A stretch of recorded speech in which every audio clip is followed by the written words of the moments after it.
The child arrived the way morning mist arrives, quietly, carrying secrets in its breath and the promise of something gentle deciding to unfold. Dawn was pulling threads of pearl and rose across the harbor when Mira Castellanos, keeper of the lighthouse, found him nestled on the weathered pier like a question the sea had finally decided to ask. He lay wrapped in a blanket that seemed to shimmer with its own rhythm, the fabric pulsing softly, as if it held the heartbeat of distant waves within its weave. Around him, the gulls had arranged themselves in a perfect circle, their usual raucous morning chorus replaced by an almost reverent silence. Even Old Man Silas, the town's most punctual fisherman, stood motionless at the pier's edge, his weathered hands forgotten on his nets, as he watched something he couldn't quite name settle over the harbor like a blessing. The baby stirred once, made a sound like wind moving through seagrass, and the morning seemed to inhale with him, holding its breath in shared wonder. Mira was not a woman who looked for miracles, but she knew how to recognize when the ordinary world decided to be extraordinary. She had watched storms flatten themselves into grey distance and guided ships home through fog thick as wool, always trusting in the steady rhythm of the lighthouse beam. Now, as she knelt beside the sleeping child, she saw that same quality of patient light moving beneath his closed eyelids, a constellation no star chart could teach her to read. When she lifted him, the blanket fell open to reveal eyes the color of deep ocean water, eyes that seemed to see not just her face, but the story of every dawn she'd ever tended, every ship she'd guided safely home. He didn't cry. Instead, he hummed, the same few notes, soft as a kitchen clock's steady heartbeat, and Mira found herself humming back, matching his melody without thinking, as if her voice had been waiting its whole life for this particular harmony. The town accepted him the way harbors accept the tide, naturally, inevitably, with the quiet understanding that some gifts arrive without explanation. Mrs. Eleanor from the cafe sent a basket of soft rolls still warm from the oven, each one brushed with sugar that tasted like comfort itself. Mr. Chen, the baker, whose worry lines had deepened with each passing season, found himself lingering at the lighthouse door longer than necessary, his usual anxious chatter settling into something softer, more manageable whenever the child was near, Kai. They named him after the word for ocean that tasted of salt and endless possibility. He grew in the lighthouse kitchen, where the kettle hummed its approval, and the great lens turned its patient attention across the dark water each evening. Mira taught him to count the slow revolutions the way other children might count fireflies, wrapping both of them in an old sweater that smelled like rope and sun, while she shared the lighthouse keeper's most important wisdom. Ships don't follow because the light demands it. They follow because the light keeps showing up. As Kai learned to crawl, then toddle, then walk with the careful dignity only small children possess, something else began to unfold. When he napped under the stairs where afternoon light made coins on the floor, the lighthouse seemed to breathe more slowly, its mechanical rhythms settling into something that felt almost like contentment. When visitors came to the door carrying heavy hearts, fishermen worried about storms, mothers anxious about children who'd grown too quiet, shopkeepers counting coins that never seemed enough, Kai would look up from his wooden blocks and turn toward them with that profound gaze that somehow made breathing easier. He wasn't healing them exactly. He wasn't taking their troubles away or fixing what life had asked them to carry. But his presence created something subtler, more profound, a space where their individual anxieties could dissolve into something shared, something manageable. It was as if he could feel the heartbeat of everyone around him, that invisible rhythm that connected one person's breath to another's, and simply by acknowledging it, he helped others remember they weren't alone in their breathing. The blanket remained folded at the edge of his narrow bed, its mysterious constellations still pulsing faintly in rhythm with his sleep. Sometimes Mira would watch those gentle lights and wonder if they were mapping something. Not the stars overhead, but the connections between hearts, the invisible threads that bound the community together in ways they were only beginning to understand. On quiet evenings, when the lighthouse beams swept across water smooth as glass, Kai would press his small palm to the cool window and listen to something beneath everything else. A wide, patient rhythm like a drum played far away by someone who never tired. He knew even then that he hadn't invented this deeper heartbeat. He knew he could choose to join it or simply respect it from where he was. But already, without understanding why, he was learning that the gentlest touch could turn a storm into a lullaby, and that sometimes the most profound gift was simply teaching others how to breathe as one. When sleep came to the lighthouse, it arrived like a friend who knew the way in. Kai would lie on his bed with the mysterious blanket nearby, and the small moving stars beneath its threads would breathe with him as if they had always belonged there. Below, the harbor settled into its ancient rhythm. Above, the light continued its patient sweep across the darkness, not commanding ships to safety, but simply offering guidance to those who chose to follow. And somewhere in that space between sea and sky, a child who would one day become a harbor for restless hearts learned his first lesson in the art of gentle tending. That true influence comes not from power over others, but from the courage to be present, to breathe deeply, and to trust in the invisible threads that connect every beating heart to the vast, shared rhythm of being alive. By the time Kai's small feet knew every weathered stair by its particular creak, the lighthouse had learned to breathe with his rhythm, its ancient mechanisms settling into something that felt less like duty and more like companionship. He moved through the curved rooms with the careful grace of someone who felt invisible currents in the air, the way others might feel a breeze against their skin, stepping gently through spaces where emotions gathered and pooled like morning mist in harbor corners. The gift revealed itself gradually, the way dawn reveals the shape of distant islands, first as shadows, then as possibilities, finally as undeniable presence. When Mira sat by the kitchen window on grey afternoons, her weathered hands folded over memories that made her shoulders curve inward. Kai would feel something shift in the room's temperature, not cold exactly, but a heaviness that seemed to press against his small chest. He would look up from his wooden blocks, those patient companions that had taught him the satisfaction of building something beautiful just to build it again, and begin to hum without thinking, the same few notes that had greeted his first morning, but somehow different now, shaped by whatever sorrow was moving through the space between them. Mira never asked him to do this, never even acknowledged it directly, but after a few minutes of his wordless melody, she would release a breath she hadn't realized she'd been holding, and the air would lighten, not because the sadness had disappeared, but because it had found company, someone willing to sit with it without trying to chase it away. "You feel their hearts beating," she told him one evening, as they watched the lighthouse beam sweep across water that held the last copper light of sunset. Not just the blood moving, but the deeper rhythm underneath. Like roots you can't see sharing water between all the trees in a forest. At Mr. Chen's bakery, where the windows stayed fogged with warmth even on the clearest days, Kai learned that different people carried different textures of worry.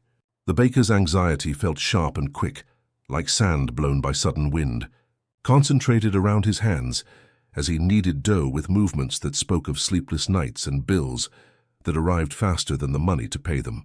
When Kai wandered in during these difficult mornings, drawn by the yeasty sweetness of rising bread and something else he couldn't name, he would simply find a place to sit on the wooden stool by the window, his presence as undemanding as sunlight. He discovered that he didn't need to do anything specific, didn't need to speak or touch or even look directly at Mr. Chen. Simply by breathing steadily, by counting his heartbeats the way Mira had taught him to count the lighthouse rotations, he could offer something that felt like a harbor to the baker's restless worry. The dough seemed to respond, rising higher and more evenly, as if it too appreciated the calmer atmosphere. Customers who usually rushed in and out began to linger, sharing small stories that loosened the tension in their voices, leaving with bread that somehow tasted more like comfort than mere flour and water. The mysterious blanket that had arrived with him remained folded at the foot of his narrow bed, its constellation of gentle lights pulsing in patterns that seemed to correspond with the emotional weather of the town. On stormy nights when anxiety rippled through the harbor community, the lights would quicken their rhythm, translating the collective nervousness into something visible, something that could be witnessed and therefore soothed. On peaceful evenings when the fishing boats returned heavy with silver catch, the lights would slow to match the town's contentment, breathing with the satisfied rhythm of a community at ease with itself. Kai began to understand that he was feeling something others couldn't feel, or perhaps something they had forgotten how to notice in the busyness of daily life. He learned to distinguish between the different qualities of emotional weather that moved through the people around him. The quick, bright anxiety of children running late which felt like raindrops on his skin, the heavy, persistent ache of loss, which settled around him like fog and required patience rather than urgency, the effervescent joy of celebration, which made his own heartbeat quicken with sympathetic delight. Most importantly, he learned the difference between feeling and intruding. When Old Man Silas and his brother argued at the pier, their voices carrying the sharp edge of people who love each other and are afraid, Kai felt their distress like a cold draft under a door. But instead of approaching them directly, he sat at a respectful distance and skipped stones across the harbor's surface, counting each gentle splash aloud. 3, 4, 5, offering nothing more than the company of calm presence. When one of the brothers eventually wandered over to stand beside him, watching the ripples spread in widening circles, Kai simply said, "Only when I'm allowed," and somehow they both understood that some gifts can only be received, never imposed. Each morning he would sit with his back against the lighthouse's curved wall, feeling the steady vibration of the great lens turning overhead, and practice what Mira called breathing with boundaries. He would inhale the emotions around him, acknowledge them like guests arriving at a table, and then exhale them back into the world somehow gentler, more manageable, wrapped in the kind of acceptance that makes carrying difficult things possible. As the seasons turned and Kai grew from toddler to child, the townspeople began to notice changes in themselves. They couldn't quite name or attribute to anything specific. Conversations lasted longer and felt more nourishing. Arguments that might have festered seemed to resolve themselves with surprising grace. Even the harbor cats appeared more inclined to purr than fight, as if some fundamental tension in the air had been tuned to a more harmonious frequency. On quiet evenings when the lighthouse beam painted silver paths across the dark water, Kai would press his palm to the cool glass and feel the heartbeat of the entire community. Fishermen mending nets by lamplight, children being tucked into beds that smelled like salt and safety, elderly couples sharing tea in comfortable silence. All of it pulsed together in a rhythm that was both utterly ordinary and completely miraculous, a symphony of being alive that he was just beginning to learn how to join without overwhelming, how to conduct with the gentlest possible touch. The blanket's lights pulsed softly in the darkness, keeping time with something vast and patient, and somewhere in the space between sleeping and waking, Kai understood that he hadn't been given this gift to fix anyone or solve their problems. He had been given it to help people remember they weren't alone in their breathing, that beneath all the individual melodies of joy and sorrow and hope and fear, there was a deeper song they were all part of, an ancient rhythm that connected every beating heart to the endless, gentle tide of being alive together. The morning sage appeared in Kai's life. The harbor wore mist like a soft grey shawl, and the sea glass scattered along the tide line seemed to pulse with its own quiet light, as if the ocean had been polishing pieces of sky all night and finally decided to share them. She was kneeling beside the largest tide pool, her small hands moving with the precise grace of someone who understood that the most beautiful things required patience to reveal themselves, arranging fragments of frosted green and amber glass into patterns that looked like constellations, designed for wishes rather than navigation. Kai found her there because he had followed a feeling that tasted like curiosity mixed with the particular loneliness of someone who saw the world differently than others expected. When he approached, stepping carefully between the pools where hermit crabs conducted their morning business, she looked up with eyes the color of deep tide pools and said, without any surprise in her voice, "The green ones hold sadness better, but the blue ones remember joy longer, even after they've been broken." Her words came wrapped in whispers that sounded like wind moving through sea glass wind chimes, and Kai understood immediately that he had found someone who spoke the same quiet language he was still learning. They sat together sorting colors that seemed to correspond with feelings neither of them had names for yet, and Kai noticed that Sage's presence felt different from the adults in his world. Where others carried the accumulated weight of years and responsibilities, she moved with the clear immediacy of morning air that hadn't yet decided what kind of day it wanted to become. When she spoke, her voice held the same gentle authority that belonged to things that had learned patience from the sea itself. "You feel them too," she said, after they had been working in comfortable silence. Her statement, carrying the recognition of one lighthouse keeper nodding to another across a distant harbor. The feelings that don't belong to you but somehow fit anyway, like wearing clothes that still smell like someone else's dreams.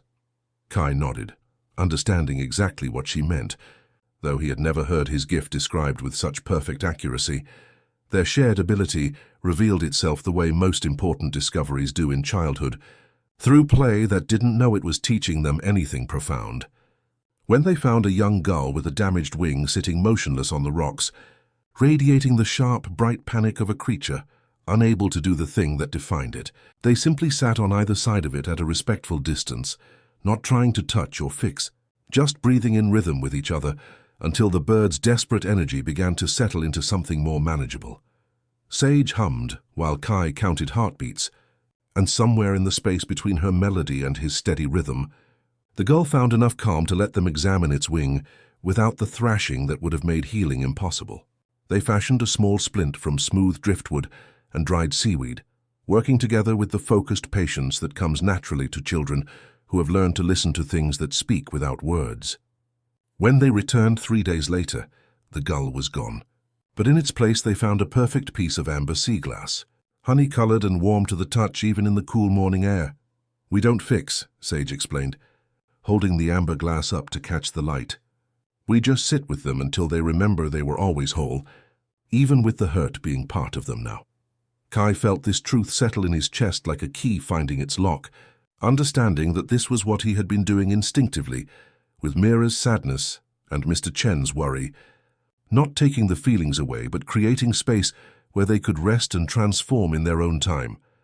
Their friendship grew, like tide pools grow, gradually and patiently, shaped by forces larger than themselves but responsive to the smallest changes in weather and season. They practiced what Sage called the art of gentle tending on hermit crabs making vulnerable transitions between shells, on wilted flowers growing in pier cracks, on anything that needed the security of calm witnesses who understood that some changes couldn't be hurried. Back at the lighthouse, Mira watched their developing partnership with the pleased caution of someone who recognized fire as both beautiful and powerful. The mysterious blanket at the foot of Kai's bed began to pulse with new patterns, its constellation of lights now seeming to map not just his own emotional weather, but the invisible thread of understanding stretching between him and Sage, creating something neither could have imagined alone. On quiet evenings when they spread the sea glass on dark cloth in the lighthouse kitchen, arranging pieces into maps that didn't lead anywhere, but still helped them feel less lost, Kai began to understand that their individual gifts were meant to work together, like two instruments, tuning to the same deeper melody. His ability to sense and soothe emotional currents, combined with her talent for holding and transforming those feelings into something beautiful, creating between them a small sanctuary where healing could happen without pressure or expectation, in its own perfect time. As autumn painted the harbor in colors that tasted like memory and possibility, Kai and Sage discovered they were learning something the lighthouse itself had always known, that true guidance never forced ships to safety, but simply offered steady light to those who chose to follow it, creating space where transformation could unfold as gently as waves reshaping sand, one patient tide at a time. Winter settled over the harbor like a meditation, wrapping the lighthouse in silver silence and the kind of cold that made every breath visible, transforming each exhale into small prayers that dissolved into the pearl-gray air. As the season deepened and the great lens swept its patient arc across waters that held more stars than sky, Mira began to share with Kai the wisdom she had gathered during her decades of guiding vessels through darkness, lessons that felt as essential as the steady rotation of the light overhead. She found him one morning sitting with Sage in the circular room beneath the lens, both children arranging pieces of sea glass into patterns that seemed to pulse with their own quiet rhythm. The storm outside had been building since dawn, and Kai's face was pressed against the thick glass, watching the grey expanse where worried fishing boats struggled against waves that rose like moving hills. "I can feel them," he whispered to Sage, his small hand flat against the cold window. "The fear tastes sharp like metal in my mouth. I want to help them feel calmer, but—" He trailed off, sensing something he couldn't yet name, a hesitation that felt important. Mira settled beside them, her weathered hands folding over the knowledge of countless storms. "Tell me what the light does," she said gently, gesturing toward the great lens that turned above them with mechanical patience. "It shows them where to go," Kai replied, his voice small against the wind's growing voice. "It warns them about the rocks. And does it force them to follow?" Mira asked, her question carrying the weight of years spent watching ships choose their own courses through danger. Kai shook his head slowly, understanding beginning to dawn like sunrise through fog. "No, it just offers. It's always there if they want to see it." "Your heart works the same way," Mira explained, placing her hand over his small chest, where she could feel the gentle vibration that seemed to emanate from him whenever he was deeply listening. "You feel their storms, yes, but those storms belong to them. Your gift isn't to calm their waters from a distance. It's to be a steady light they can choose to follow if they need guidance home." She taught him the most important question, the one that would shape everything that followed. Did they ask? Sometimes, she explained, the asking happened without words, a glance that lingered, a sigh that opened like a door, a subtle shift in someone's posture that indicated readiness to receive what he offered. "But when you're not certain," she said, "ask with your voice. Would you like some quiet company? May I sit with you?" For the asking itself is a gift. That afternoon, when the storm had passed and left the harbor gleaming like polished silver, Kai practiced this new understanding. He found Mr. Chen struggling with a batch of bread that wouldn't rise, the baker's anxiety creating sharp currents in the warm air of the shop. Instead of simply sitting nearby and letting his presence work its usual magic, Kai approached the counter and said, "Mr. Chen, would you like me to keep you company while you work?" The baker looked up, surprise softening the worry lines around his eyes. "That's very kind, young man." "Yes, I think I would like that." And somehow, because the help had been offered and accepted rather than simply imposed, the bread rose higher than it ever had, and Mr. Chen's smile lasted the rest of the afternoon. Back at the lighthouse, as evening painted the sky in colors that tasted like memory and starlight, Mira showed Kai how to tend the great lens, how to clean each surface with movements that were both practical and reverent. "We don't make the light," she explained as they worked together in comfortable rhythm. "We just keep it clear, keep it turning, keep it honest. The light does what light does. It illuminates what's already there." The mysterious blanket at the foot of Kai's bed seemed to pulse with new patterns that night, its constellation of gentle lights shifting into arrangements that looked like questions being asked and answered, like invisible conversations happening in the language of consent and care. Sage, who had stayed for dinner and stories, pointed to one cluster of lights that pulsed in perfect synchrony. "It's like they're breathing together," she whispered, "but only because they chose to." As winter deepened, and the harbor community drew closer in the way that coastal towns do when the sea becomes too rough for easy navigation, Kai carried within him this new understanding, that true influence comes not from power over others, but from the courage to be consistently present, to offer what you have without attachment to whether it's accepted, and to trust that the people you care about are capable of finding their own way home, if they're given enough steady light to see by. On the coldest nights, when frost painted intricate maps on the lighthouse windows, and the beam cut through air so clear it seemed to ring like crystal, Kai would wrap himself in the blanket and feel connected, not just to the harbor community, but to something vast and patient that had been teaching this same lesson to guides and gentle souls for centuries beyond counting. The lighthouse continued its ancient work, sweeping its patient arc across the darkness, not commanding ships to safety, but simply offering guidance to those who chose to follow it, creating space where transformation could unfold as gently as waves reshaping sand, one careful tide at a time. Winter tightened its grip on the harbor with the persistence of something that had forgotten how to let go. And by the third week of February, ice had claimed the mouth of the bay so completely that even the hardiest fishing boats sat trapped in their slips like birds with clipped wings.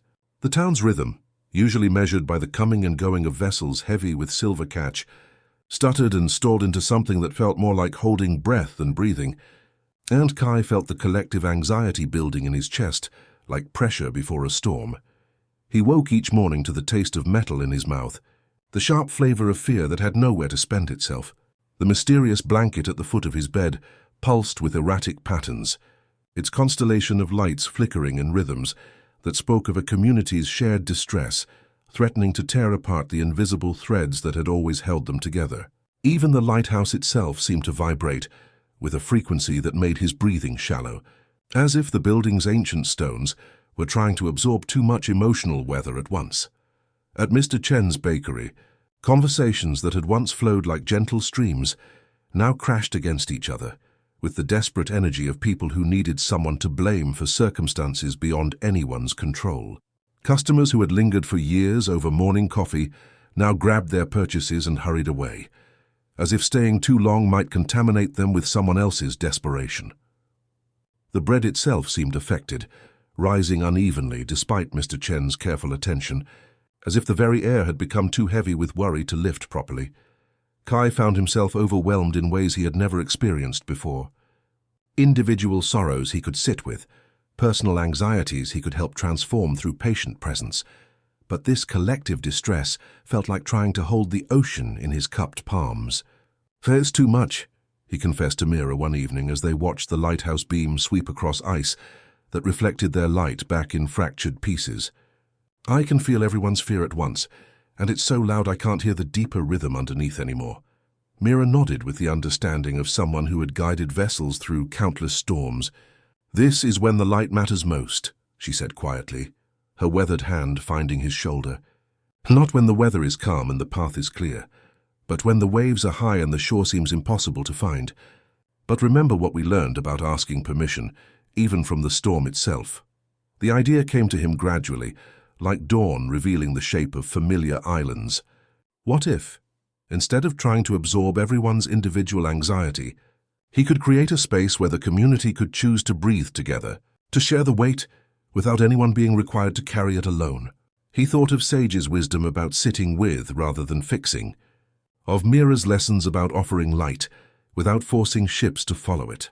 That afternoon he walked through town with Sage at his side, carrying simple invitations written in his careful, rounded handwriting. Nothing that told anyone what to do or promised solutions that weren't his to give. Just, "The lighthouse will be warm tonight. If you'd like quiet company while we wait for spring, the door will be open. We'll breathe together for a while." They didn't leave notes at every door, only the ones that seemed to call to them. The bakery with its worried windows, Mrs. Elena's cafe that smelled of coffee and unspoken fears, Old Man Silas's cottage where nets hung from the porch like prayers waiting for wind. Evening arrived early, as it does in the deepest part of winter, bringing a sky the color of pewter and the kind of cold that makes every breath visible. Mira brewed tea strong enough to comfort and set out plates of simple sandwiches that Mrs. Elena had pressed into Kai's hands with a kiss to his forehead and a whispered blessing for his little circle of light. In the lighthouse's main room, Sage arranged sea glass in a gentle spiral that invited eyes to follow and soften, while the great lens turned overhead with its patient, mechanical heartbeat. People came as if remembering something they had forgotten they needed. Mr. Chen arrived first, flour still dusting his hands, the tightness around his mouth easing just at the smell of warmth and shared space. Then Silas, his usual gruffness softened by something that looked like relief. A young mother slipped in with a baby, who had finally fallen asleep against her shoulder, her movements still carrying the rhythm of endless rocking. Two teenagers came together but sat apart, their silence speaking of burdens too large for their young shoulders. When everyone had found a place in the curved room, Kai stood near the table where the sea glass caught lamplight, like captured stars. "If you'd like," he said, placing the choice carefully where it belonged, "we can breathe together for a few minutes. I can count or we can just sit. Either way is perfectly fine." They began gently, with the rhythm Mira had taught him to count lighthouse rotations. In for 4, out for 6. Not a command but an invitation that each person could accept or decline. Sage's barely audible hum wove through the space between breaths, and gradually, one by one, the room's emotional weather began to shift. The sharp edges of individual panic softened into something more manageable, more bearable, as separate anxieties blended into a shared current that no one had to navigate alone. When the natural silence had ripened, Kai asked, would anyone like to share something they're carrying? Only if it would feel lighter to say it out loud. The sharing that followed was gentle, honest, unburdened by the need to fix or solve. Problems remained problems, but somehow felt less impossible when held by many hands instead of 2. As people eventually rose to leave, moving slowly as if reluctant to disturb whatever had woven itself around them, the lighthouse beam continued its patient sweep across the frozen harbor. Nothing outside had changed. The ice still held. The boat still waited, but something inside the community had shifted, redistributed, found its collective rhythm again. That night, as Kai wrapped himself in the mysterious blanket, whose lights now pulsed in wider, more generous patterns, he understood that his gift was evolving beyond individual healing into something larger. The ability to help communities remember they were connected to something deeper than their separate struggles, to create spaces where collective healing could unfold as gently as spring, eventually melting winter's grip. One patient breath at a time. Spring arrived that year like a whispered promise finally ready to be kept, and with it came the acceptance letter that would carry Kai away from the harbor's gentle rhythm into something vast and unknown. The envelope bore a university seal pressed into wax the color of deep ocean water, and when Mira placed it in his hands on a morning that tasted of salt and new possibilities, Kai felt the familiar flutter of change approaching, like weather he couldn't yet name but somehow recognized. The decision to leave felt both inevitable and impossible. His gift had grown stronger through the winter gatherings, and the community had learned to breathe together in ways that made their individual struggles feel more manageable. But Kai understood, with the quiet wisdom that comes from listening to currents deeper than conscious thought, that staying would mean growing smaller rather than larger, like a tide pool that never learned about the ocean beyond its rocky boundaries. On his last morning, Sage met him at their sanctuary by the tide pools, her arms full of sea glass sorted into small cloth pouches that jingled like wind chimes when she moved. She pressed a piece of deep blue glass into his palm, so dark it seemed to hold a sliver of twilight sky. "For when the noise gets too loud," she whispered, her voice carrying the familiar cadence of wind moving through their shared memories. "This one remembers quiet, even when everything around it is rushing." Mira packed his belongings with the methodical care of someone who had spent decades preparing vessels for uncertain journeys. She tucked a thermos between his clothes, filled not with coffee or tea, but with harbor air captured on the clearest morning of spring. A reminder that he would always carry home in his lungs if he remembered how to breathe it. "The city will feel different," she warned, as they stood together watching the early train approach like a silver thread being drawn across the green landscape. So many hearts beating so close together that it can sound like noise instead of music. But remember, you don't make the light, you just keep it clear and honest. The train journey stretched across farmland that rolled like a gentle sea, and Kai pressed his face to the window, watching small towns blur past with their own church spires and rhythms he could sense but not yet understand. As the landscape gradually hardened into suburbs, and then the dense constellation of urban buildings, he felt something shift in his chest, not fear exactly, but recognition that he was entering territory where his gift would need to learn new languages. The city announced itself long before he could see it, in the subtle change of air pressure that spoke of millions of people living layered lives in vertical spaces. When the train finally pulled into the station, Kai stepped onto the platform and was immediately overwhelmed by the sheer volume of emotional weather swirling around him. Anxiety sharp as broken glass, excitement bright as summer lightning, loneliness deep as winter wells, all of it crashing together in waves. That made his breathing shallow. He found a small room, above a laundromat where warmth climbed the stairs in damp waves and the building's aches revealed themselves in the radiator's nightly conversations. The mysterious blanket spread itself across his narrow bed, with the authority of an old friend, its constellation of lights pulsing faintly against the city's neon glow, struggling to assert their gentle presence in this new electromagnetic storm. That first week, Kai moved through crowded streets, like someone learning to swim in an ocean that never paused for breath. The emotional currents here were different, not the recognizable tides of the harbor, but intersecting rivers, each with its own speed and depth, changing course without warning. He learned quickly that he needed different navigation skills, practicing what he came to think of as intentional breathing, deliberate slowing of his own rhythm to create small pockets of calm. Without being consumed by the surrounding chaos, he sought refuge in quiet sanctuaries. Scattered throughout the urban landscape, the the public library's long tables where pages turned like synchronized wings, a small park where office workers pretended benches were oceanside ledges, the hushed aisles of bookstores that smelled like patient wisdom. In these spaces, he practiced the boundary breathing Mira had taught him, letting the vast currents of emotion flow past like a river, while choosing only to dip his fingers into the eddies that invited his attention rather than demanded it. On the subway, where collective anxiety pressed against him like physical weight, he would close his eyes and focus on the deep blue sea glass in his pocket, allowing its coolness to anchor him while he counted breaths. 4 in, 6 out, not for himself alone, but as a gentle offering to anyone who might need the rhythm. Sometimes a stranger's shoulders would relax slightly, or a child's restless fidgeting would settle into something more peaceful. And Kai understood that even here, in this vast constellation of human experience, his gift could create small harbors of calm. Gradually, he began to discover that beneath the city's restless surface, the same deeper rhythm he had learned at the lighthouse continued to pulse.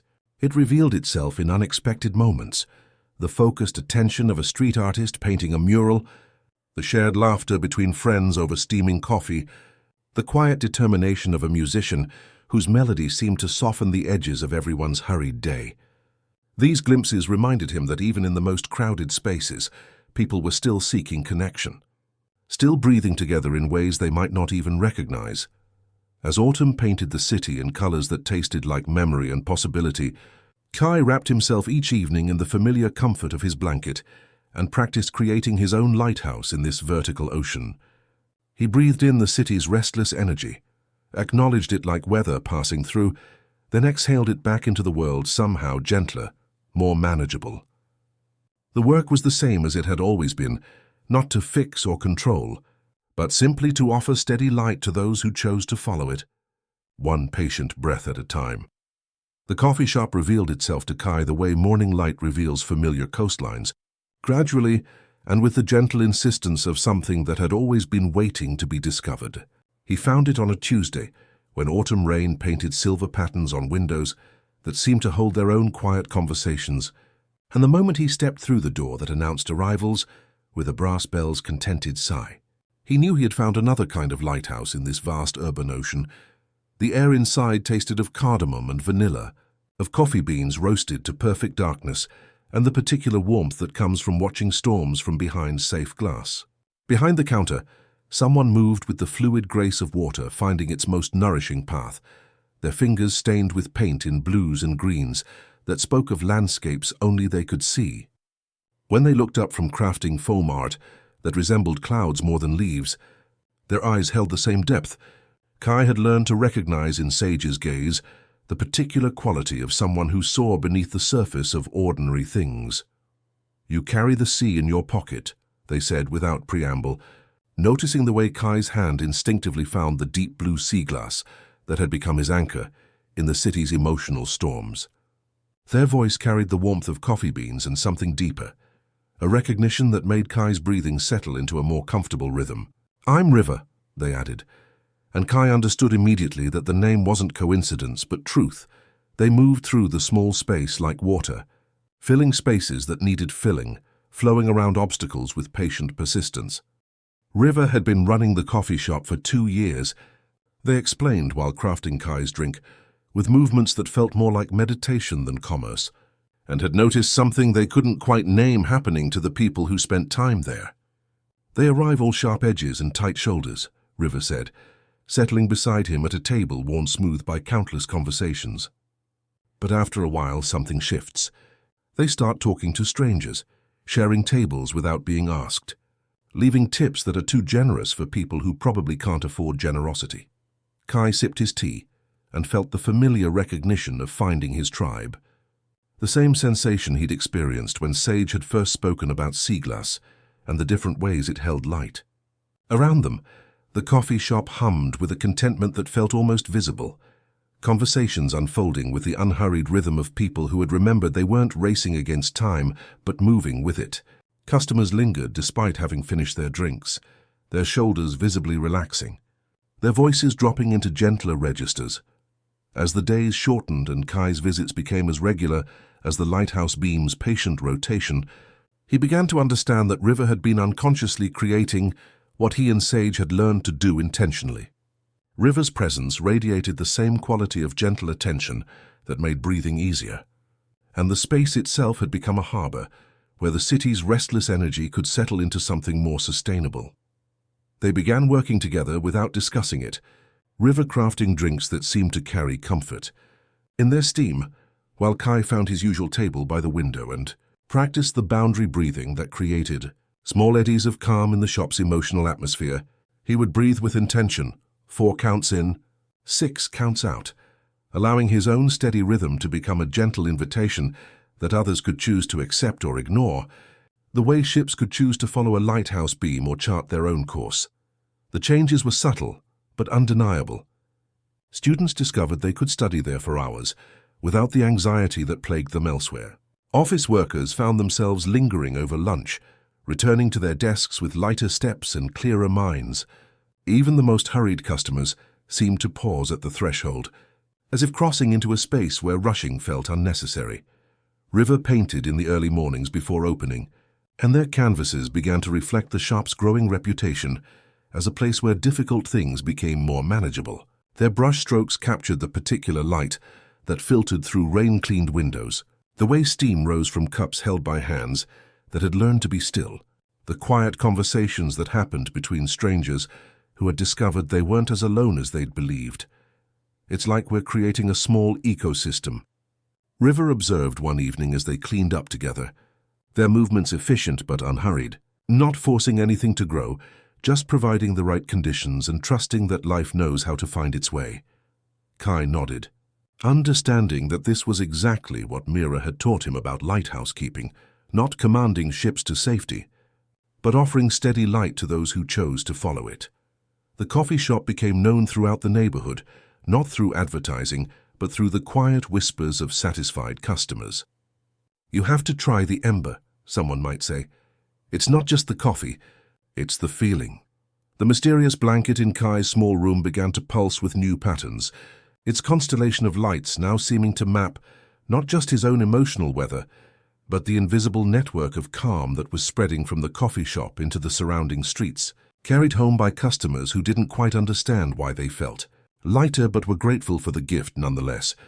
As winter approached, and the city wrapped itself in the kind of cold that made every breath visible, Kai realized that his gift was evolving again, learning to work through collaboration rather than solitude, creating spaces where the city's vast loneliness could transform into chosen connection, one perfectly shared breath at a time. Winter deepened around the coffee shop like a meditation wrapped in silver silence, and with it came discoveries that felt as inevitable as morning light finding its way through frost-painted windows. The Ember had become more than River and Kai's sanctuary. It had somehow begun to attract others who moved through the world with the same gentle awareness, people who recognized emotional weather as clearly as the barometric shifts that announced coming storms. Maya arrived on a Tuesday when the radiators hummed their contentment and steam from coffee. Cups created small clouds that seemed to carry melodies. She ordered chamomile tea and settled into the corner booth, humming so softly that Kai first thought the sound was coming from the building's satisfied sighs. But as her barely audible melody wove through the morning atmosphere, he watched something remarkable unfold. Conversations that had carried Monday's sharp edges began to soften. Shoulders that bore weekend worries started to release their burden, and even the espresso machine seemed to purr with greater ease. When their eyes met across the warm space, Maya smiled with the recognition of one lighthouse keeper acknowledging another. "You create ripples when you breathe," she said, joining him at his table by the window. "I can almost see them, like circles spreading across still water. My voice does something similar, but with sound instead of silence." She had worked as a music therapist in the children's hospital, she explained, until she discovered that her gift worked just as well in everyday spaces. Subway platforms, where she would hum quietly while waiting for trains. Park benches where her wordless lullabies seemed to ease the restless energy of anyone within hearing distance. David appeared the following week, carrying a sketchbook that looked like it had absorbed decades of secrets and pencils, worn smooth by constant attention. He drew while he sipped his coffee, his hand moving across paper with the focused presence of someone translating invisible languages into visible form. Kai noticed that people who glanced at David's drawings seemed to leave something behind in the pencil strokes. Anxiety that had tightened around their eyes would ease. Burdens they carried in their shoulders would somehow settle into the graphite and charcoal, lighter for having been witnessed and captured. "I don't draw what I see," David explained when Kai asked about his process, his voice carrying the quiet authority of someone who had learned to trust mysterious gifts. "I draw what people need to let go of." Sadness finds its way into the shading. Worry becomes the texture of storm clouds, and somehow when they see their feelings reflected back in graphite, they remember they don't have to carry everything alone. His sketches began accumulating on the coffee shop walls, creating a gallery of emotional weather patterns that helped visitors recognize and release feelings they hadn't known they were holding. Luna discovered them during the city's first real snowfall, when the windows became frames for a world transformed into something softer, more forgiving. She brought small potted herbs that she tended with the same patient attention Kai gave to breathing rhythms. And the plants seemed to respond not just to her care, but to the emotional atmosphere she helped create around them. She maintained a rooftop garden 2 blocks away, she explained, where vegetables grew with unusual generosity and herbs carried comfort in their very essence. "They thrive differently here," she observed, settling a small basil plant on the windowsill, where morning light could reach its leaves, more generous somehow, as if they're absorbing something from the air that makes them want to give more of themselves. She began bringing produce that somehow tasted like comfort itself, tomatoes that carried summer's patience, lettuce that held the essence of peaceful mornings, herbs that added not just flavor, but groundedness to River's simple soups and sandwiches. The 4 of them began meeting naturally, not to plan or organize, but simply to share the quiet understanding that comes from recognizing kindred spirits. They discovered they had all been working alone, creating small pockets of calm in their individual corners of the city, not realizing that others were doing the same work with different tools but identical gentle intentions. River watched their growing connection with the pleased recognition of someone who understood that the best gardens flourish when compatible. "Plants find each other. You're like a constellation," they observed one evening as the group lingered after closing time, Maya humming softly, while David sketched the way lamplight caught in Luna's herb arrangements, and Kai practiced the boundary breathing that kept them all anchored in calm presence. Separate lights that become something larger when they choose to shine together. As the city wrapped itself deeper in winter's contemplative embrace, they began to understand that their individual gifts were meant to work in harmony, creating spaces where healing could happen on multiple levels simultaneously. Maya's voice soothed immediate anxiety, while David's drawings helped people process deeper emotional patterns. Luna's plants provided grounding and nourishment, while Kai's breathing created the steady rhythm that held space for all of it to unfold safely. The mysterious blanket in Kai's room began pulsing with new patterns that seemed to map not just individual emotional weather, but an invisible network of connections spreading through the city, carried by customers who felt compelled to be kinder to strangers, more patient with difficulties, more generous with forgiveness. They were learning, without knowing they were learning, that healing happens in community, that individual well-being and collective well-being are threads in the same gentle fabric, woven together one careful breath at a time. The crisis arrived like winter fog rolling in from the harbor, gradually at first, then all at once, until the entire neighborhood found itself wrapped in something that made breathing feel more difficult with each passing hour. The textile factory that had stitched 3 generations of families into steady rhythms announced its closure on a Monday morning, when frost painted the embers windows in patterns that looked like shattered promises, and by afternoon the coffee shop had filled with voices that carried the sharp edge of people discovering their future was no longer the shape they had expected it to be. Kai felt the collective anxiety building like pressure before thunder, a weight that settled in his chest and made his usual boundary breathing feel insufficient against the magnitude of what was moving through the community.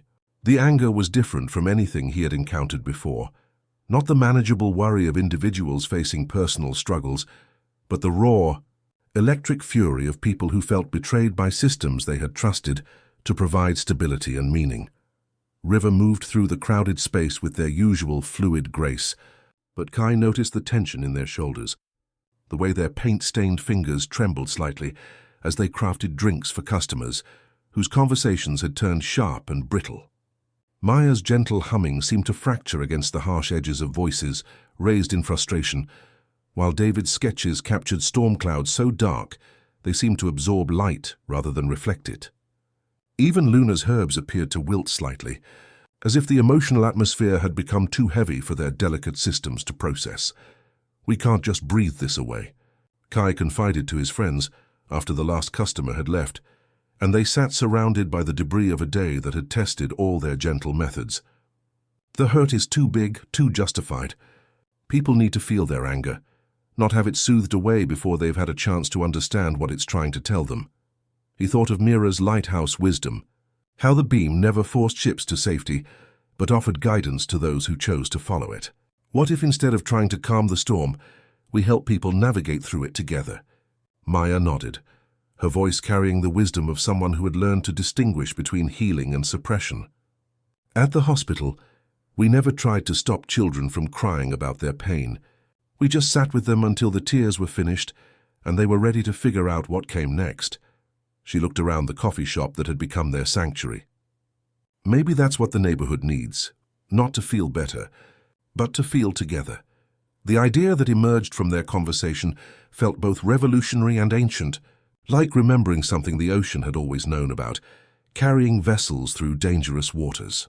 Instead of trying to diminish the community's storm, they would create a space where the storm could be witnessed, acknowledged, and gradually transformed into something more sustainable than isolated rage.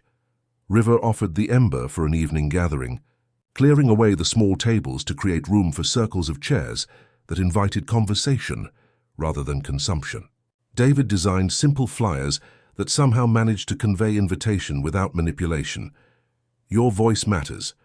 Your experience matters. If you'd like to share the weight of what you're carrying, we'll listen without trying to fix," Maya prepared to offer. Not her soothing melodies, but something deeper, vocal techniques that helped people find their own voices when fear or fury had stolen their ability to speak. Clearly, Luna brought vegetables from her rooftop garden, not because food could solve unemployment, but because sharing meals reminds communities they can nourish each other even in difficult circumstances. Kai prepared to do something he had never attempted before. Instead of creating calm, he would help hold space for authentic emotion while teaching people how to breathe together through intensity rather than around it. The evening gathering felt like standing at the edge of an ocean during storm season, watching waves that could either carry them to safety or pull them under. People arrived carrying the full weight of their anger and fear, their voices raw with the particular exhaustion that comes from fighting systems too large to see clearly. But instead of trying to diminish their feelings, Kai began with a different kind of invitation.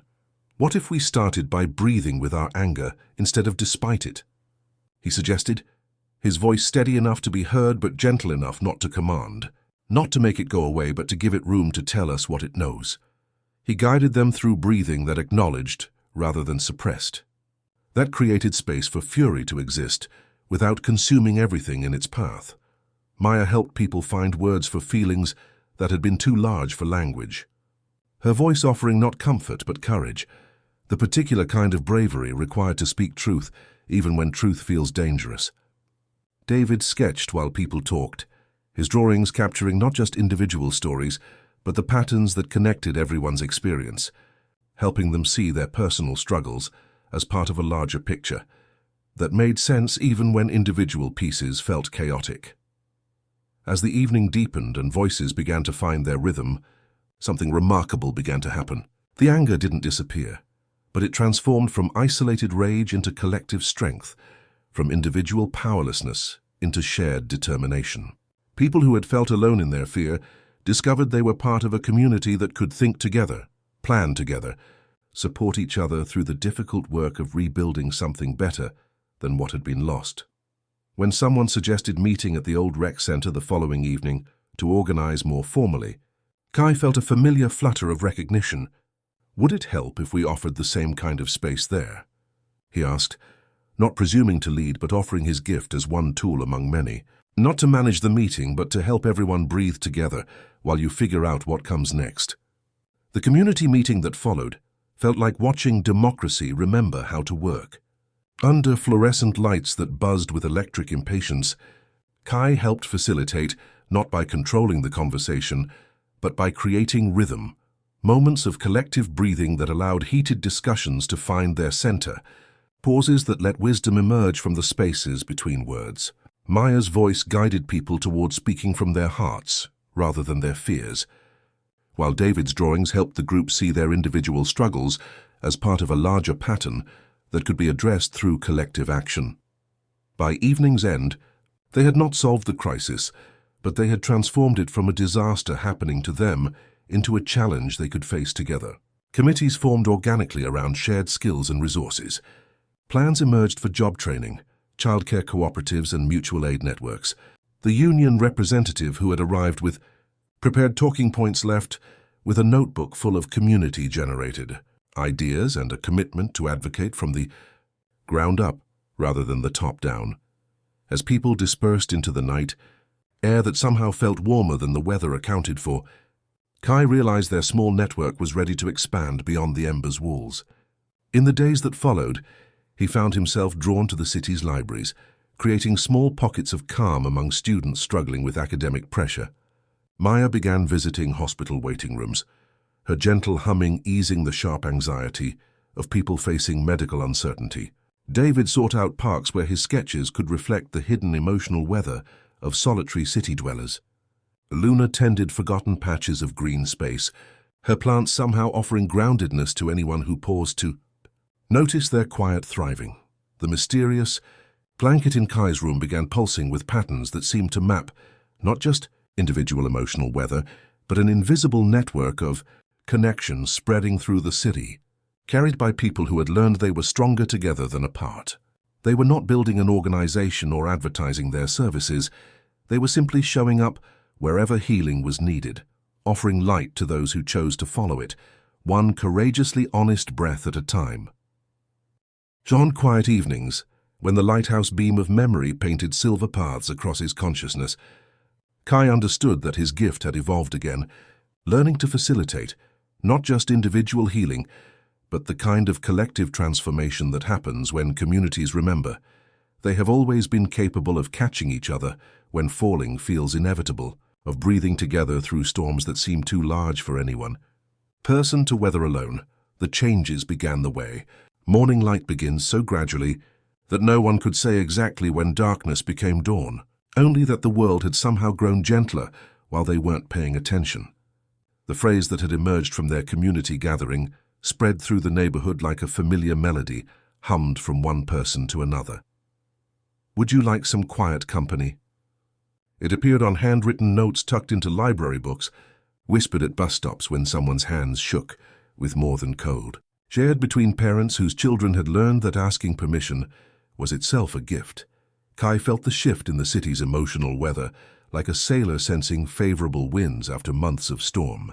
The mysterious blanket in his small room pulsed with patterns that seemed to map an invisible constellation, stretching across boroughs and neighborhoods, each gentle light representing someone who had learned to create small harbors of calm in their daily routines. Teachers who began class with moments of collective breathing, discovering their students could focus more deeply when given permission to arrive fully present. Shop clerks whose patient attention transformed hurried transactions into brief encounters with human kindness. At the elementary school 6 blocks from the Ember, Mrs. Albright found herself instinctively introducing the breathing techniques she had learned at the community meeting. When her students grew restless or overwhelmed, she would dim the lights and invite them to close their eyes, counting gentle breaths that echoed Kai's guidance. The children's small disputes began resolving with surprising grace, as if the shared rhythm had reminded them of their deeper connection to each other.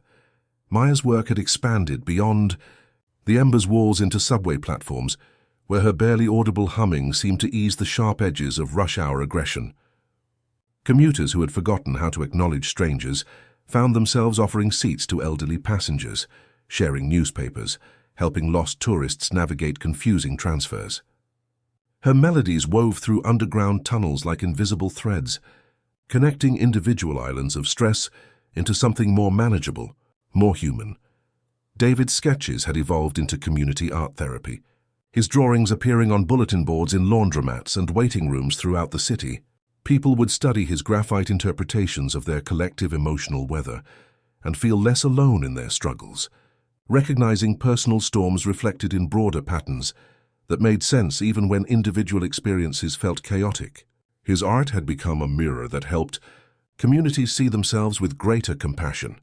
Luna's rooftop garden had inspired a network of small, green spaces where neighbors who had never spoken found themselves planning seasonal plantings, sharing tools and knowledge, celebrating harvests with potluck dinners that tasted like hope made edible. Her herbs found their way into corner stores and farmers' markets, carrying the particular comfort that comes from food grown with patient attention to what communities actually need. The factory's former offices, now repurposed as a community resource hub, had become a testing ground for what Kai was beginning to understand as the true meaning behind their story's title. Eleanor, the manager who had attended their evening gathering, began team meetings not with agendas, but with minutes of quiet stillness. The hive of control that had once dictated every action within those walls was transforming into something entirely different, a network of consent where each person chose to contribute to collective well-being, not from obligation but from genuine care. River watched these changes unfold with the satisfied recognition of someone who had always known that small acts of kindness could compound into social transformation. The Ember remained their unofficial headquarters, a place where people gravitated when they needed to remember that healing happens in community, that individual well-being and collective well-being are threads in the same gentle fabric. Kai's role had evolved beyond individual healing into something approaching social change, not the dramatic, headline-grabbing kind that politicians promised, but the quiet, sustainable transformation that happens when communities remember they have always possessed the capacity to care for each other. He realized his true gift wasn't the ability to control or soothe others directly, but to teach people how to find their own inner peace and share it with those around them. The ripple effect had become measurable in ways that couldn't be captured by traditional metrics but could be felt in the quality of interactions between strangers. Hospital emergency rooms reported fewer anxiety-related visits. Schools noted improvements in student behavior. Even police officers mentioned that domestic disturbance calls seemed to resolve more peacefully, as if people were finding better ways to communicate through conflict. On quiet evenings when Kai wrapped himself in the familiar comfort of his blanket and felt connected to the vast network of gentle souls who were quietly revolutionizing their corners of the world, he understood that the work was no longer his alone. It belonged to everyone who had chosen to participate in the ancient practice of creating spaces where healing could unfold as naturally as spring following winter, where the hive of control had transformed into something beautiful, a constellation of individuals choosing breath by breath to align with something larger than their separate struggles. The lighthouse beam of memory painted silver paths across his consciousness, and somewhere in the space between sleeping and waking, Kai felt the gentle pull of tides that had shaped his earliest understanding of what it meant to offer light, without demanding that anyone follow it. One patient, courageously honest breath at a time, the pull to return began as a quiet ache that settled in Kai's chest like morning mist, patient and persistent, waiting for him to recognize what his heart had already decided. It arrived with Mira's letter on a Tuesday, when spring had finally painted the city in colors that tasted like memory and salt air, her careful handwriting carrying the essence of harbor winds between its measured lines. The lighthouse was automated now, she wrote, its ancient lens turning with mechanical precision. But something deeper was calling, a different kind of light that needed tending.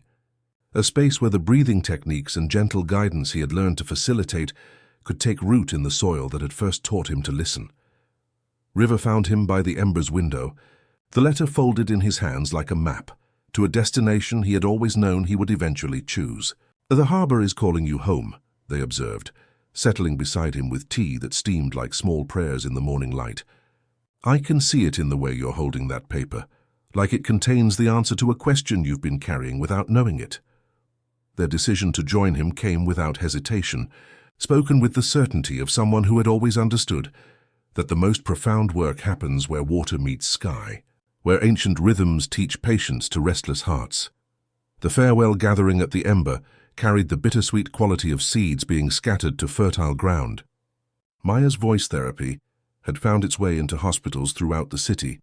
David's emotional sketches adorned community centers like windows into collective healing, and Luna's garden philosophy had inspired rooftop sanctuaries that dotted the urban landscape like green stars. "You taught us something we didn't know we were missing," Maya said, her words wrapped in a melody that seemed to weave their individual gifts into harmony. Not how to fix people, but how to create spaces where healing can happen in its own time. The train journey home stretched across landscapes that seemed to hold their breath in recognition. Dense architecture, gradually surrendering to rolling hills, then to wide fields that breathed with the slower rhythm Kai had carried in his chest since childhood. As familiar coastline appeared beyond the window, he felt something shift, not the anxiety of leaving, but the deep satisfaction of completing a circle that had always been meant to close where it began. Mira waited on the platform with weathered hands folded over decades of patient wisdom, her smile carrying the particular warmth reserved for children who have grown into the fullness of their gifts. The lighthouse stood behind her like an old friend, its automated beams sweeping across waters that held the last copper light of afternoon, and Kai understood he was returning not as the child who had left, but as someone who had learned to carry the harbor's rhythm into the wider world. The light still turns, Mira observed that evening as they sat in the circular room beneath the lens. But now perhaps it's time for a different kind of light to be tended here, one that helps people find their own inner compass, rather than just guiding ships through fog. Her words carried the weight of recognition that the lighthouse could become something new while honoring everything it had always been. The mysterious blanket spread itself across his childhood bed with the authority of an old friend, its constellation of lights pulsing in patterns that seemed to map not just his own emotional weather, but the invisible network stretching back to the city and forward into possibilities not yet born. The deep blue sea glass still rested in his pocket, cool and anchoring, a reminder that quiet wisdom could travel anywhere and take root wherever it was needed. River arrived with paint-stained fingers and sketches for a coffee bar that would anchor one wing of what they had begun calling simply the center, not a clinic or therapy facility, but a retreat space where people could come to remember how to breathe together, where the gentle methods developed in the city's intense atmosphere could flourish in the patient rhythm of tides that had been teaching these same lessons for centuries. As summer painted the harbor in colors that tasted like salt and infinite possibility, the transformation began organically. The lighthouse keeper's quarters became guest rooms where visitors could rest without agenda. The circular room beneath the lens became a gathering space where evening conversations unfolded, with the unhurried rhythm of waves reshaping sand. River's coffee corner filled with the aroma of beans roasted to perfect darkness, and the particular warmth that comes from watching storms from behind safe glass on quiet evenings when the automated, beam-painted silver paths across water that held stars like promises. Kai would sit with Mira and River, sharing stories of how the work had evolved, how the network of consent they had helped create continued to pulse with self-sustaining energy. The retreat center was taking shape like a tide pool filling with life, each space designed to hold different kinds of healing, gardens where Luna's philosophy could take root in coastal soil, rooms where people could practice the boundary breathing that created small harbors of calm in life's inevitable storms. As the first guests began arriving, their faces carrying the familiar sharp edges of urban anxiety, Kai watched them move through the space and felt those edges gradually soften into something more expansive. The rhythm of waves seemed to work its own magic, washing away tension, inviting them to slow down, to listen, to remember that healing happens in its own time, with patience and presence, one gentle breath at a time. The recognition came gradually, like morning light revealing shapes that had always been present in the darkness. As guests continued to arrive at the retreat center, carrying urban anxieties that dissolved in the patient rhythm of waves and lighthouse beam, Kai began to notice something deeper than their healing, a hunger in their eyes not just to experience peace, but to understand how to cultivate it, how to carry this quality of presence back into their complex lives and share it with others who might be drowning in isolation's tide. The first cohort arrived with autumn, drawn by whispered recommendations and the growing understanding that what had developed around the lighthouse was both ancient wisdom and revolutionary practice. Among them was Dr. Sarah Chen, a pediatrician whose gentle manner with frightened children had always felt more intuitive than trained, and Marcus Williams, a high school counselor who had discovered his most effective sessions happened not when he offered advice, but when he simply held space for students to find their own answers. They came alongside Elena Rodriguez, a social worker whose community organizing had taught her that sustainable change required collective calm rather than reactive urgency, and Thomas Kim, a nurse whose quiet presence in hospital rooms seemed to ease suffering in ways that had nothing to do with medication. In the lighthouse's circular room where morning light moved across walls like slow water, Kai found himself in the unfamiliar role of teacher, though he quickly learned to think of it more as facilitating remembrance than transmitting information. "We don't make the light," he would begin each session, his voice carrying the patient rhythm Mira had taught him decades ago. "We keep it clear. We keep it honest, and we trust that ships know how to navigate toward safety when they can see where they're going." The teaching unfolded organically, like tide pools revealing their complexity to careful observers. Students learned first to recognize their own emotional weather, practicing what Kai called harbor breathing, the gentle rhythm that created internal stability before offering presence to others. River taught them about creating physical spaces that invited rather than demanded, showing how the arrangement of chairs, the quality of light, even the temperature of beverages, could communicate safety without words. "True hospitality begins with your own groundedness," River explained, while demonstrating how to warm cups with patient attention. "You can't offer what you don't possess." Maya arrived for weekend workshops, her voice therapy sessions helping students understand the difference between soothing and witnessing. "When someone is in emotional storm," she demonstrated with Elena, who had shared her grief over a recent community loss, "we don't sing them into calm. We match their rhythm first, then gradually help them find a melody that can carry the feeling without drowning in." Their techniques taught students to use tone and presence to create containers for difficult emotions rather than trying to suppress them. David's contributions came through what he called emotional cartography, teaching students to see individual struggles as part of larger patterns. That made sense even when personal pieces felt chaotic. His sketches filled the lighthouse walls with maps of collective healing, showing how isolation transformed into connection when witnessed with compassionate attention. "Depression looks different when you see it as weather moving through a community rather than a personal failure," he explained, his pencil capturing the way understanding could reshape suffering into something more workable. Luna's visits brought the wisdom of patient cultivation, her rooftop garden philosophy translated into techniques for nurturing human growth. She taught students to recognize the seasons of healing, to understand that some changes required winter's rest before spring's emergence, and to trust in timing that couldn't be forced. "You provide water and sunlight," she would say while tending small herbs that somehow thrived in the lighthouse's salt air. "The growing happens in its own time. According to laws deeper than your intentions, the most profound learning occurred in what they called practice circles, where students took turns facilitating while others brought real struggles that needed gentle tending." Kai watched Dr. Chen discover that her intuitive way with frightened children could be applied to adult anxiety, her presence creating the same quality of safety that made medical procedures bearable. Marcus learned to recognize the difference between fixing and witnessing, developing skills that transformed his counseling sessions from advice-giving into space-holding. The essential methodology that emerged was elegantly simple. Ask, wait, listen. The asking came in dozens of variations. "Would you like some quiet company while you think about this? May I breathe with you for a few minutes? Would it help to have someone witness what you're carrying?"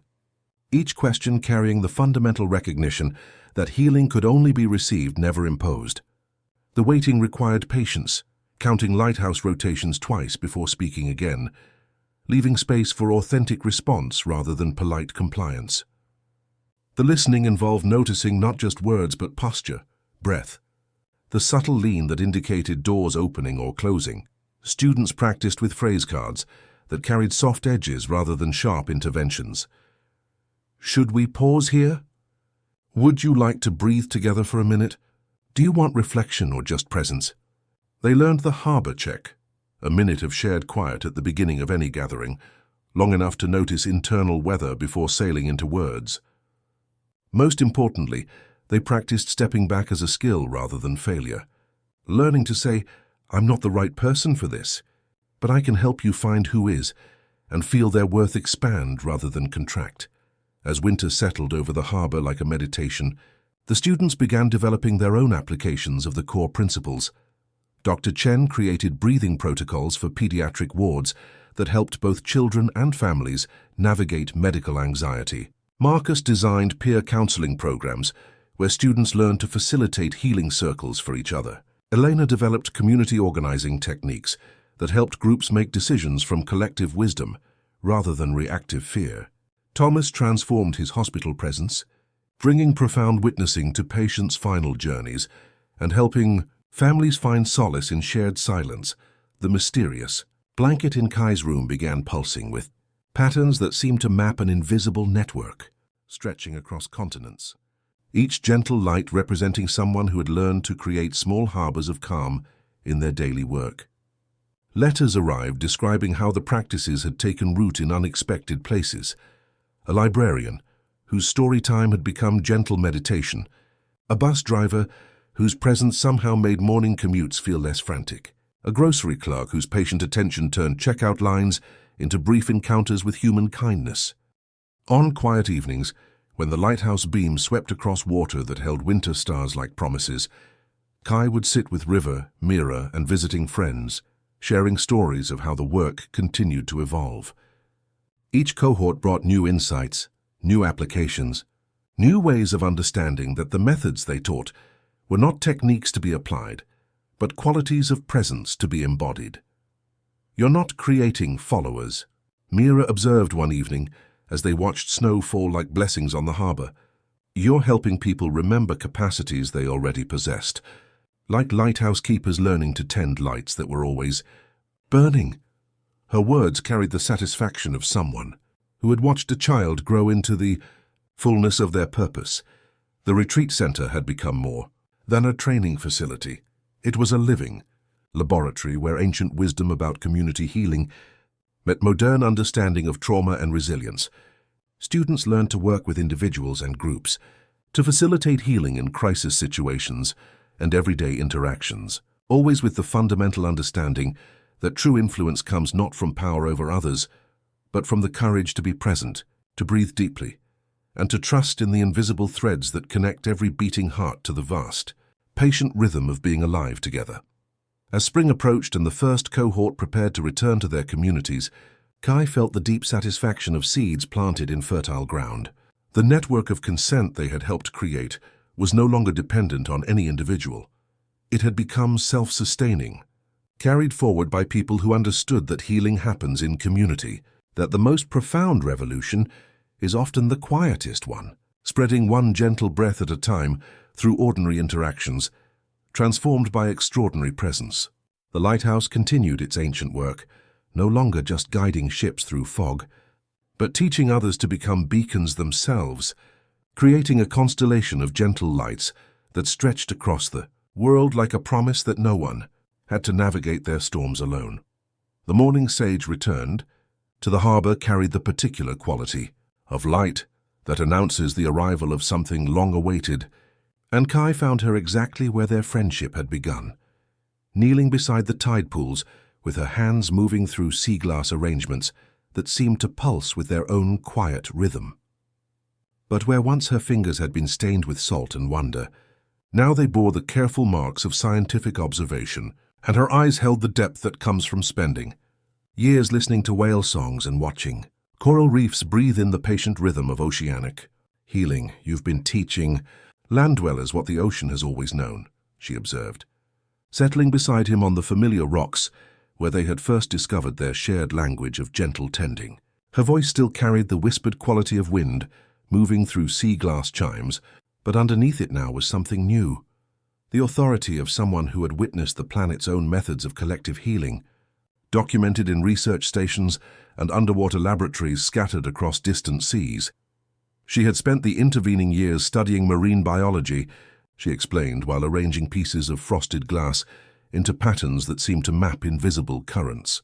But more than collecting data, she had been learning what she called ocean wisdom, the ways that underwater communities demonstrated the same principles Kai had been teaching at the lighthouse retreat. Coral reefs heal themselves through collective breathing, she said, her words carrying the patient cadence of someone who had learned to communicate across species barriers. Each polyp contributes to the whole, but only when conditions are right, when the water is clear enough and calm enough for the work to unfold naturally. Her research had taken her to damaged reefs around the world, places where warming waters and human interference had created underwater wastelands that scientists had declared beyond recovery. But in the most unexpected locations, she had discovered something remarkable. When local communities learned to work with natural rhythms rather than against them, when they created the conditions for healing without trying to force specific outcomes, the reefs began to restore themselves in ways that surpassed every prediction. The whales taught me the most important lesson, she continued, pulling a small recording device from her bag. When she pressed play, the lighthouse room filled with sounds that seemed to carry the essence of everything Kai had been learning about collective healing. The whale songs wove through the space like invisible threads, low notes that traveled thousands of miles, not to control other pods but simply to offer presence, to let distant families know they weren't alone in the vast water. River appeared in the doorway, drawn by the haunting melodies, and settled beside them with the fluid grace of someone recognizing kindred spirits. "It's like what happens here," they observed quietly. "People don't come to be fixed, but to remember they're part of something larger, something that's been singing long before they arrived and will continue long after they leave." As summer painted the harbor in colors that tasted like memory and infinite possibility, Sage's ocean wisdom began weaving itself naturally into the retreat center's curriculum. She taught what she called field quiet, the discipline of entering any living system without making it revolve around you, of observing until seeing became listening, of touching nothing without asking permission first. Students practiced this among the tide pools, watching small dramas unfold in silence, anemones opening like thoughts made visible, hermit crabs considering new shells with the careful hope of those ready for growth. The whale song recordings became soundtracks for deep breathing sessions, their ancient melodies helping guests understand that healing happens in community, in its own time, with respect for each individual's journey. Sage's underwater photographs filled the lighthouse walls, images that captured the particular quality of light filtering through healing water, showing how beauty could emerge from the most unlikely places when given enough patience and gentle attention. Together, Kai and Sage developed what they called tidal healing, programs that taught people to recognize the natural rhythms of recovery, to understand that healing happens in cycles like tides, with periods of withdrawal and rest, followed by gentle returns to fuller engagement. The ocean had been practicing these principles for millions of years. They realized creating vast networks of symbiotic relationships where different species thrived not by dominating each other, but by contributing to larger ecosystems. The mysterious blanket in Kai's room began pulsing with patterns that seemed to map not just human networks of healing, but the vast oceanic currents that connected all life on the planet. On quiet evenings, when the lighthouse beam swept across water that held the reflection of countless stars, Kai and Sage would sit together, sharing stories of how their individual gifts had grown stronger through separation and reunion, like tides that gain power by moving away from shore before returning with renewed force. "We've been learning the same lessons," Sage observed one evening, as they watched the automated beam paint silver paths across water that breathed with ancient rhythm. "You from people, me from oceans. But it's all the same deep current, the understanding that healing happens in community, when we create the conditions for life to remember how to flourish." Her words carried the satisfaction of someone who had discovered that childhood intuitions could grow into life's work, that the gentle tending they had, practiced with wounded gulls and wilted flowers, was simply a human expression of principles that governed all living. systems done at the retreat center expanded organically to include ocean immersion experiences, where guests could sit quietly beside tide pools and practice the patient observation that had taught Sage to see healing patterns in marine ecosystems. As letters arrived describing how these practices had taken root in unexpected places, therapists using whale songs in trauma recovery, community organizers applying tidal rhythms to social change work, Kai understood that their network of consent was learning to breathe with the same vast patience that had always governed the sea, one gentle tide at a time. The years that followed unfolded like a long exhale, and what had begun as gentle practices carried in the pockets of a few became woven so naturally into daily life that people forgot there had ever been a time before asking permission to offer comfort, before breathing together through difficulty, before choosing presence over pressure. The transformation revealed itself the way dawn reveals familiar coastlines, so gradually that no one could say exactly when the world had changed, only that breathing had somehow become easier while they weren't paying attention. Mira, now moving with the careful grace of someone well into her 80s, her silver hair catching lighthouse beam like spun moonlight, watched the expanding influence with the pleased recognition of someone who had always known that small lights could illuminate vast darkness. "They planted seeds in good soil," she observed one evening, as they sat in the circular room where so many had learned to breathe together. But the growing happened because people were ready to remember what they already knew about caring for each other. The changes arrived first in the smallest places, so subtle they could have been missed if not for the way they accumulated into something unmistakable. Schools replaced piercing bells with soft chimes that rose and fell like breathing waters, and rates of hallway conflict quietly dropped. Hospitals began each shift with a minute of shared silence, and nurses reported feeling less depleted at the end of long nights. A transit system commissioned Maya to record wordless lullabies for weather delays, and somewhere underground, passengers in heavy coats found themselves surprised by the tenderness of standing still together, their impatience softening into communal patience.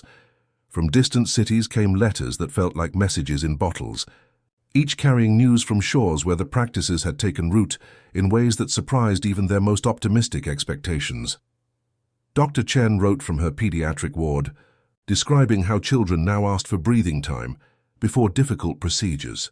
Marcus shared stories of high school students who had become peer counselors, facilitating healing circles where teenagers learned to witness each other's struggles without judgment. Police departments discovered that genuine calm could diffuse violence more effectively than any weapon. Corporate boardrooms began meetings with moments of collective quiet, finding that decisions made from centered presence served not just profit but purpose. The retreat center at the lighthouse had evolved beyond its original purpose, becoming a living laboratory where ancient wisdom about community healing met modern understanding of collective trauma and resilience. River's Coffee Corner had become a pilgrimage site for small business owners, learning how physical spaces could communicate safety without words. Their paint-stained fingers now taught others to arrange chairs that invited rather than intimidated, to craft beverages that carried comfort in their steam. Sage's ocean wisdom had become integral to their understanding of how sustainable change actually happens. Her research documenting coral reef recovery guided their approach to social healing.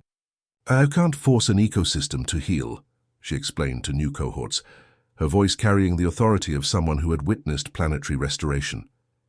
"But when you create conditions for flourishing, life remembers how to regenerate itself." The mysterious blanket, now displayed in the lighthouse's main room, where visitors could see its constellation of lights, pulsed with patterns that seemed to map a global network of healing presence. Each gentle light represented not just individuals who had trained at the retreat, but entire communities that had learned to breathe together, to make decisions from collective wisdom, rather than reactive fear. Kai's role had shifted once. Again, he was no longer teaching specific techniques, but had become something like a lighthouse keeper for lighthouse keepers, helping those who helped others remember their own need for rest and renewal. The quiet revolution had become self-sustaining, carried forward by thousands who understood that transformation happens through the accumulation of countless small acts of presence. The network they had helped create stretched across continents now, invisible threads connecting hearts that had learned to beat in rhythm with something larger than individual fears. What had once been a hive of control governing human interactions was slowly, subtly transforming into a network of conscious consent, where each person's well-being was inextricably linked to the well-being of the whole. One autumn evening, Kai walked down to the tide pools and found teenagers rearranging sea glass under patient guidance, arguing softly about whether to keep a crooked piece that didn't fit their pattern. "It belongs," one girl said finally, her voice finding the simple courage of truth. "Our tide will make room." They looked up when they sensed him and didn't stop their work, and it felt perfect that he wasn't necessary for the moment to be complete. Later, as the beam swept its silver path and stars appeared like a familiar hymn, Kai stood beside Mira at the window. Her hand, warm and thin, rested on his arm with the wisdom of someone who had learned everything they were meant to hold and practiced letting go with elegance. "You didn't change the world, my dear," she said softly. "You simply helped it remember who it always was." Under all the noise, the lighthouse continued its ancient work, no longer just guiding ships through fog, but serving as a beacon for anyone who needed to remember that healing happens in community, that no one has to navigate their storms alone. And somewhere, barely audible beneath the wind, there was an ancient melody carrying itself from far away, reminding them that the next tide was already on its way, bringing with it new possibilities for connection. One gentle breath at a time, the evening, that would become a bridge between one kind of service and another arrived, wearing colors that tasted like gratitude and the gentle satisfaction of tides completing their ancient work. Kai found himself drawn to the lighthouse gallery, where the great lens turned with mechanical patience, its beam sweeping across water that held the reflection of countless stars, each point of light pulsing in rhythm with something vast and eternal that had been teaching the same lesson to guides and gentle souls for centuries beyond counting. River joined him there, their paint-stained fingers wrapped around tea that steamed like small prayers in the cooling air, while Sage appeared carrying sea glass so clear it seemed to hold captured starlight. Below them, the harbor breathed with the ancient rhythm that had first taught a foundling child to feel the heartbeat of community.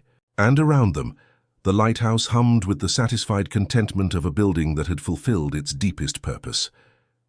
"The work has found its own rhythm now," Sage observed, her voice carrying the wisdom of someone who had learned patience from coral reefs and whale songs.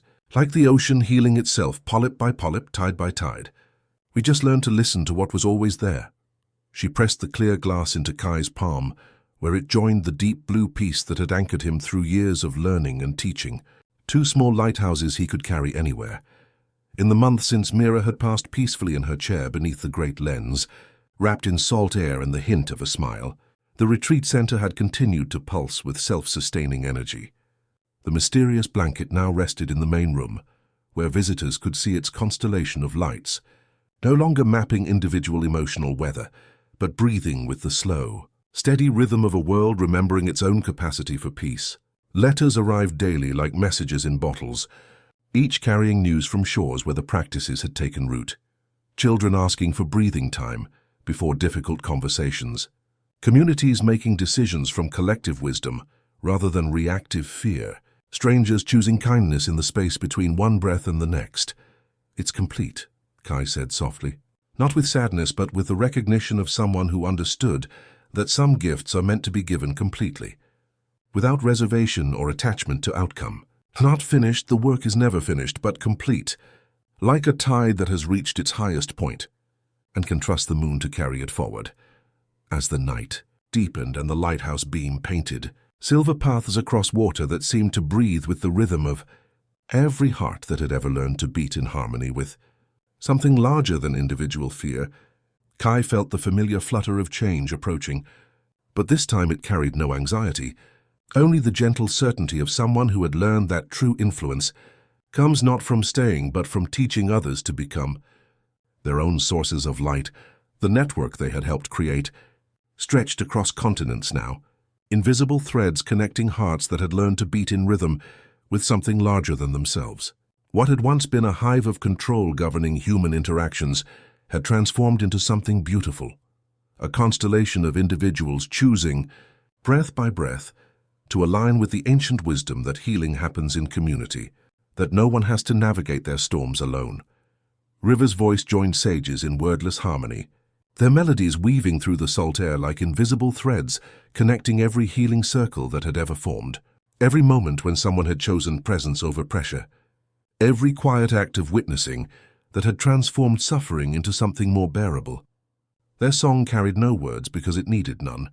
It was the sound of recognition, of gratitude, of love, that had learned to express itself through the simple act of breathing together. In coffee shops and community centers, in hospital waiting rooms and school hallways, in the small sanctuaries that had grown like tide pools in the most unexpected places, people paused in their evening routines and felt something shift in the quality of air around them. Not a sadness, but a completion, like watching sunset paint the sky in colors that promised morning would come again, carrying new possibilities for connection, new opportunities to remember that transformation happens through the accumulation of countless small acts of presence. As dawn approached, and the automated beam prepared to rest in the growing light, Kai understood that his individual presence would soon dissolve into the network of connection he had spent his life nurturing. He would become the pause between one breath and the next, the moment when strangers choose kindness, the quality of attention that makes healing possible. He would stretch into the stars, into the whale songs, into every healing circle where people gather to remember they don't have to carry their burdens alone.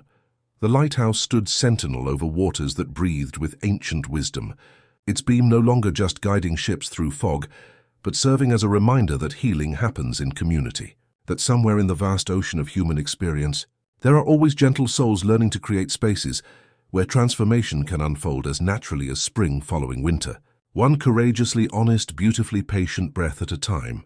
And somewhere, in a coffee shop where steam rises like small prayers, in a classroom where children learn that feelings can be shared without being overwhelming, in a tide pool where teenagers arrange sea glass with patient attention to beauty, the work continues. The quiet revolution pulses with self-sustaining energy, carried forward by countless individuals who understand that the most profound change is often the gentlest one, spreading through ordinary interactions transformed by extraordinary presence, one breath, one heartbeat, one whispered invitation at a time. Thanks for spending this time with us. Sleep well. Everything's going to be okay.